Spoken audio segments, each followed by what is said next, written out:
Private school આવેલી ત્યાં પણ નાના પુલકાઓ ભણતા હોય એજ્યુકેશનનું કંપની જે નાખે છે ને એ તો પ્રાઇવેટ કોઈ પાર્ટી છે કોન્ટ્રાક્ટ કરીને નાખે છે. પણ આપણે સાહેબ એ કોમર્શિયલ પ્લોટ થયું જ નથી સાહેબ, રજીસ્ટ્રેશન થયું જ નથી. કે જે નાખે છે એનો પર એના બાપ દાદાનું પ્લોટ છે.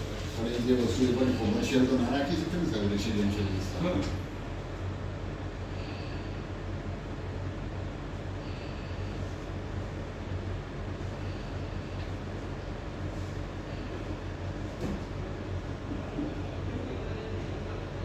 પછી પ્રેશર આપે છે કે નહીં નાખવા તો પછી બીજા તત્વોથી ધમકાઈશું, પછી હેરાન કરીશું. તો સાહેબ અમે જ્યાં અમારા સંસ્થાન બુદ્ધિ છે સાહેબ, આપ સાહેબ દાળ કરી કે સાહેબ આવી રીતે છે. એમાં બધાનો વિરોધ છે સાહેબ, એકનું નથી, આખી સોસાયટીનો વિરોધ છે સાહેબ. કંપની પ્રાઇવેટ પોતાની રીતે નાખી દે છે. હા, એ વાત આપણે કહી શકીએ ને સાહેબ. પછી થોડુંક તો કહી શકીએ છીએ. એ પ્રાઇવેટ માણસો